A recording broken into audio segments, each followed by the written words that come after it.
morning mga kamaster. Isang magandang umaga sa inyong lahat mga kamaster. Dito kami sisisid na ulit. Kararating lang namin sa aming spot na aming sisiran, kaya wala nang paligoy-ligoy pa. Let's go! At heto, nandito na tayo sa ilalim mga kamaster at naghahanap na ng isda. At eto agad ang bumungad sa atin, tuhog kang manitis ka. Manitis na uluhan ang tawag dito sa amin mga kamaster. At eto, balik na ulit tayo sa ilalim, hanap-hanap ng isda. At eto, sulahan, tuhog kang sulahan ka. Isang napakalaking sulahan mga kamaster. Malaki-laki to mga kamaster. Sa tansya ko'y hindi to bababa sa 1 kilo. Malaki na rin to. Kaya balik na ulit tayo dito sa ilalim. Yon, at isang buglaw. Tigpoy ka ngayon. Tuhog kang, naku po, at nakatakas. Diyos ko po, Rudy. Dito na lang tayo sa danggit na ito. Yari ka ngayon sa akin. Oops. Oop, tumatagilid. Tuhog kang danggit ka. Uy, nagpaikot-ikot. Balik na ulit tayo sa ilalim. Dito sa batuhang ito, yon. At isang mulmul. Kakanain na kita. May nag-request pa naman sa akin ng pangulam. Tuhog kang, oop. Aba, at merong tagbagong dumaan sa harapan ko. Hayong. At teka, iwanan muna natin yung mulmul na yan. Ito ang ating tirahin. Tuhog kang, tagbago ka. Kahit pa paano, maganda-ganda ito. Kaya binalikan natin dito yung ating pinana kaninang mulmul o parrot fish. Nasaan na kaya yon? Dito banda yun sa batuhang ito eh. Wala dito. Baka nandito sa loob. At heto nga. Tuhog kang mulmul ka. Diba? Mukhang na-stone shot yata.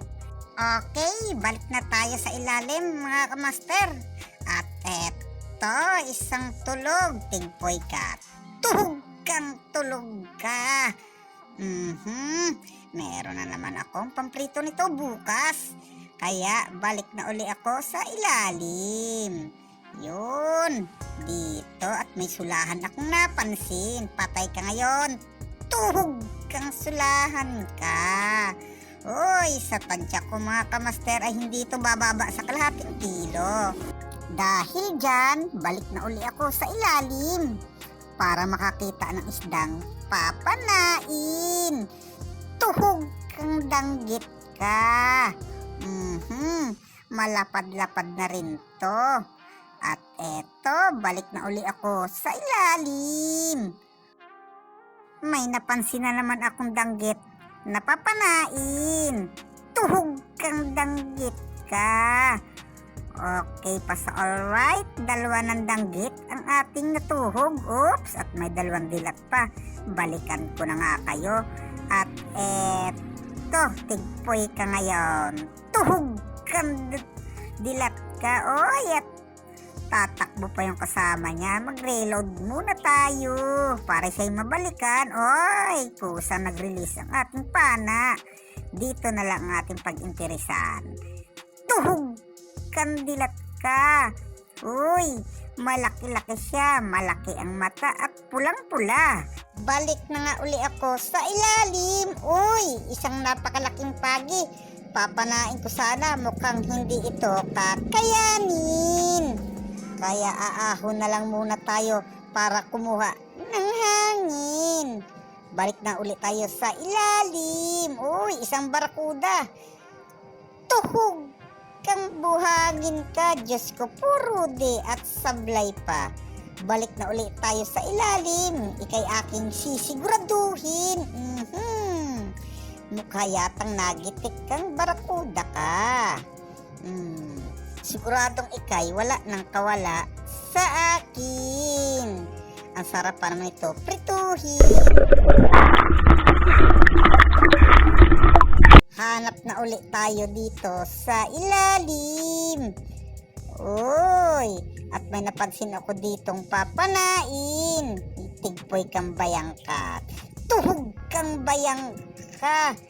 Bayang ang tawag nito sa amin. Ang sarap nito, sigangin.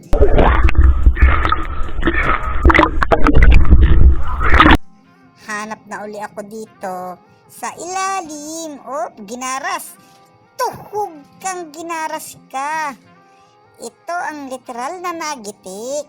Hindi man lang nakagalaw. Ang sarap pa naman ito sa paksiw, mga kamaster. Balik na uli ako sa ilalim. Maghanap dito ng isdang papanain. Uy, isang bayang.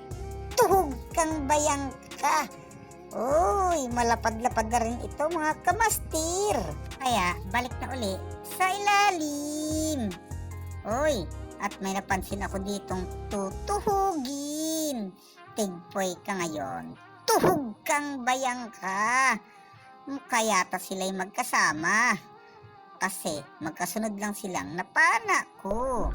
Sa tansya ko, mga kamaster, hindi bababa to sa kalahating kilo. Balik na uli tayo dito para maghanap ng papanain. Yari ka sa akin. Nasaan ka ng aking papanain? Uy, at isang burak umulmul. Tuhog kang mulmul ka. Uy, mukhang maganda ang tama sa mata, hindi nakagalaw. Balik na uli ako sa ilalim para makakita ng tutuhugin. Uy, isang sulahan na sa kaloob-looban ng bato. Tigpoy ka ngayon sa akin at sinilip ko pang mabuti. Tuhog kang sulahan ka. Masyado kang dikit dun sa bato, ha. At eto, bumalik na uli ako sa ilalim. Siya'y aking susubukang dukutin. Grabe kang sulahan ka. Pinahirapan mo pa ako. Duy, daladala na siya. Medyo malaki-laki na rin. Sa tansya ko, hindi na siya bababa sa 500 grams o kalahating kilo. Maghanap na uli ako ng isda sa ilalim. Uy, isang ginaras. Ang laking ginaras nito, mga kamaster. Tigpoy ka. Tuhog kang ginaras ka. Uy, malakas at naglabo. Nasaan na kaya siya? Pero tansya ko talaga tinamaan kong mabuti. At heto na nga, mga kamaster. Ang laki niya pala. Uy, ito yung uri na ginaras na napakasarap sa paksiw. Ha? Aw, ang laki. Balik na ulit tayo dito sa ilalim. Hanap ulit tayo ng papanain. Baka meron. Uy, isang danggit. Tigpoy ka ngayon. Tuhog kang danggit ka. Uy. Kaya eto, hanap ulit tayo dito sa ilalim. Uy, pusit. Yari ka. Tuhog kang pusit ka. Sigurado ng pang-adobo natin ito bukas. Uy, malaki-laki rin pala tong pusit na ito.